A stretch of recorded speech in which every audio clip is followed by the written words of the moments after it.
Rúben Amorim gone, and you won't believe who's already lined up to replace him. Haaland has dropped a bomb on City fans. Why he doesn't see himself there anymore. Bruno Fernandes speaks out. Why he turned down Saudi money and chose Europe instead.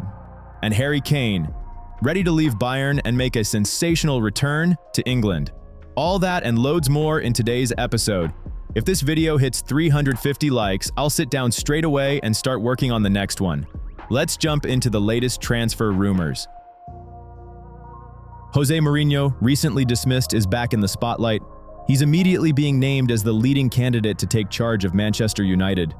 The irony is that Mourinho himself has made no secret of the fact he isn't ready to retire, lives in England, and appears open to returning to the Premier League. And the timing is perfect. United are in crisis under Rúben Amorim. Source: 442. Now to Amorim himself. The man who was meant to breathe new life into United today looks completely lost. Reports say he's furious about the failed summer transfer campaign. He wanted Conor Gallagher in the squad, but the United hierarchy didn't back the idea.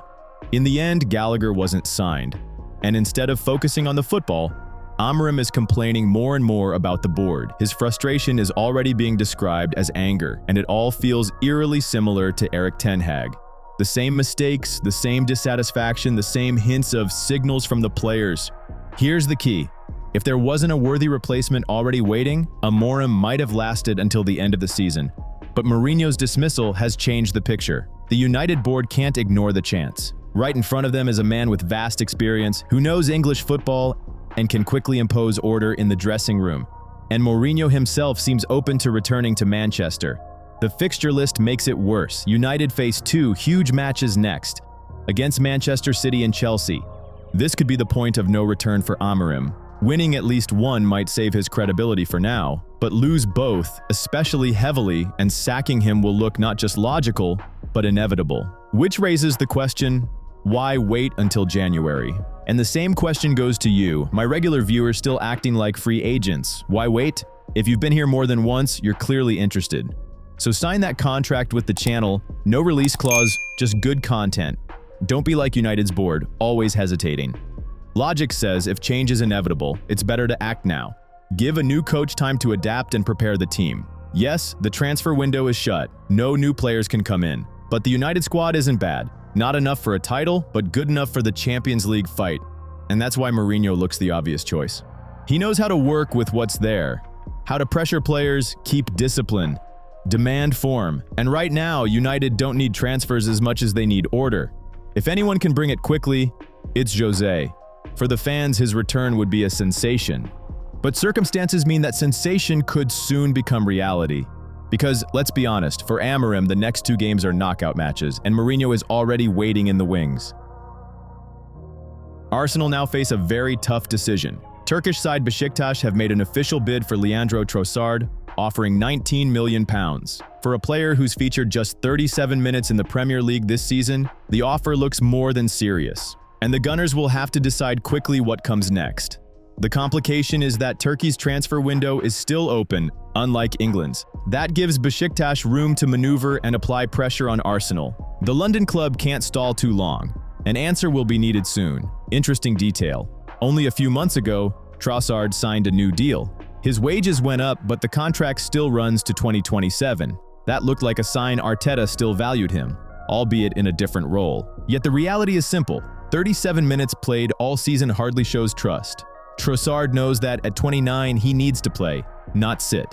Besiktas offer him the chance to become central again. At Arsenal, he'll stay a rotation option at best, while in Turkey he'd be guaranteed a starting spot. For Arsenal, the question is balance. On one side, £19 million for a player hardly used. On the other, squad depth, vital in a season with Champions League football and a packed schedule. Sell now, and they could regret it by winter if injuries strike.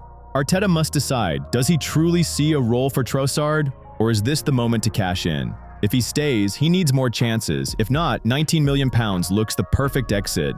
The deal makes sense both for player and club. The only issue is whether Arsenal are ready to risk their depth for quick profit. One thing's clear, the decision has to be made now. There's no time for long debates. The Harry Kane story is getting more interesting. The Englishman seems to be preparing for a return home, and there's a lot to discuss. Next summer, the striker could leave Bayern, and apparently he has a clause in his contract that would allow him to go for a set fee. But whether anyone is ready to pay £50 million is a big question. Kane moved to Munich with one goal: to finally win something. He spent his whole career without trophies, which for a player of his level seemed almost ridiculous. And in the end, he managed it. Last season he won the Bundesliga, and at the start of this one, the Super Cup. Mission accomplished. Now Bayern are already preparing for his exit, believing that after the World Cup, Kane will head back to England. In other words, the club have accepted it and are looking for a replacement. Many are convinced he really does plan to return. The reason is both simple and ambitious. Kane wants to break Alan Shearer's Premier League record. For those who don't know, 20 years ago, the former Newcastle striker set the all-time record with 260 goals. Kane had scored 213 before leaving, just 47 short, but his desire for trophies took him to Germany. Now, with a Bundesliga medal finally in hand, he can focus on new targets. The big question: with which team will he chase Shearer's record? Surprisingly, no top English side really needs a striker right now. Everyone strengthened in the last window. Everyone claims to be happy with their forwards. Yet Kane's name keeps being linked with Manchester United, the same United who spent over $200 million just on forwards this summer. Why would they need another? Here's why. Their new center forward Benjamin Šeško is struggling. He has 0 goals so far, and in general, United strikers have found it hard in recent years. Think Rasmus Højlund or Joshua Zirkzee. It hasn't worked. So there's no guarantee Šeško will improve much. Kane, though, would have no problems adapting in England. It's his home, his league, his football. It's easy to see him becoming United's transfer target next summer, especially if Šeško keeps missing. Do you think Kane will return to the Premier League or stay in Bayern? And if he joins United, can he break Shearer's record? Share your thoughts in the comments. It'll be interesting to see what you think. Bruno Fernandes and the Saudis, this story just never ends. TalkSport say Al Hilal were ready to pay over £80 million for him. And Bruno, yeah, he thought about it. Who wouldn't? But after a family chat, he went, fine, 1 more year in Manchester. The World Cup's coming, and at 30, it might be his last shot. Guys, quick break. Hit like or dislike now. Every reaction matters. Thanks, it really helps the channel. Here's the crazy part. Bruno said in summer, the Al Hilal president called him personally. Straight up, Bruno, we want you here. And what did he do? Went to Amorim for advice. The coach told him to stay. And United? They didn't want to sell either. They don't need money, Bruno said then.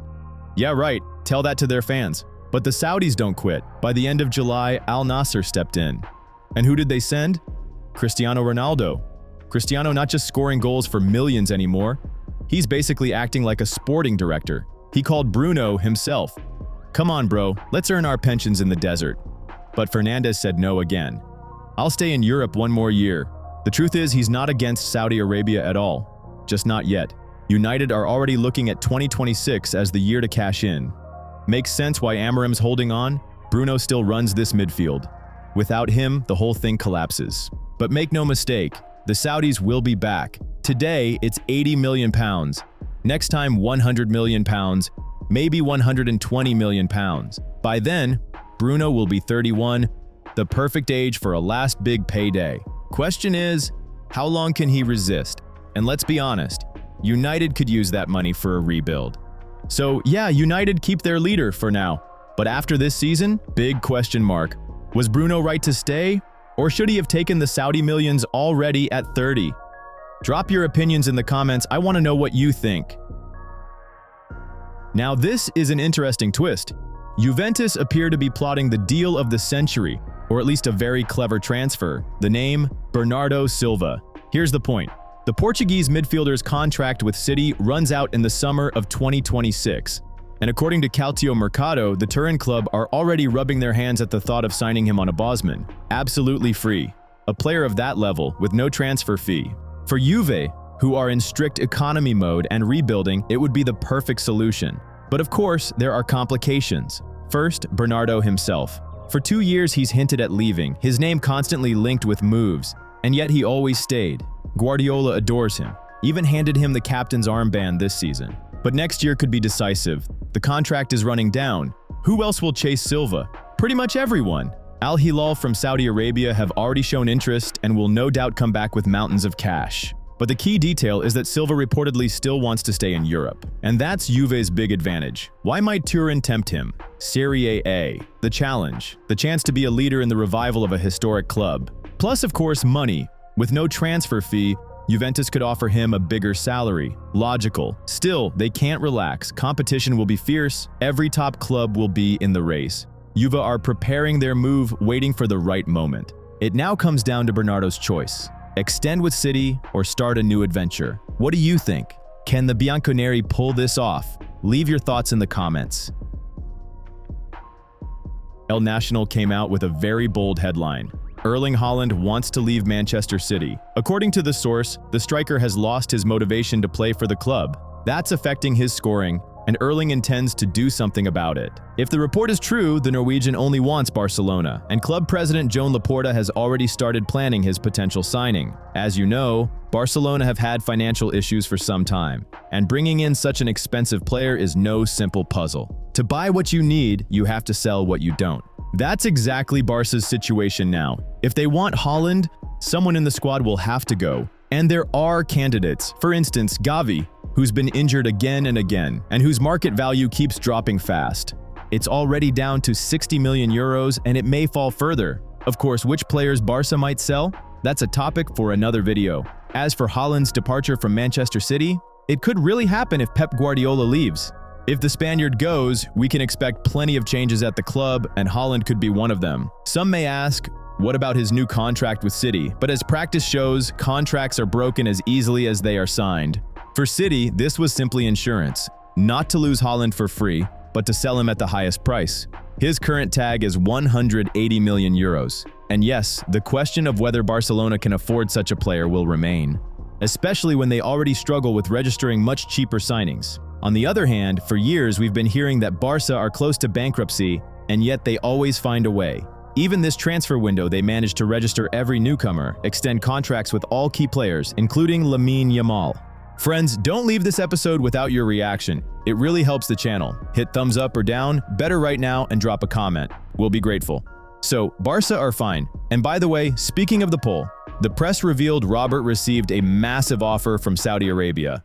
Sport ES reported that an unnamed club, which is typical for Saudi, offered Lewandowski 100 million euros per year, but the striker turned it down and chose to stay in Barcelona. Interestingly, for Barca, his departure might not have been the worst option. They'd earn some money now instead of losing him for free later. And with all respect to Lewandowski, he'll soon be 38. Age can't be ignored. One way or another, the Pole stays in Barcelona, and Erling Haaland may soon join him. We'll see if it really happens.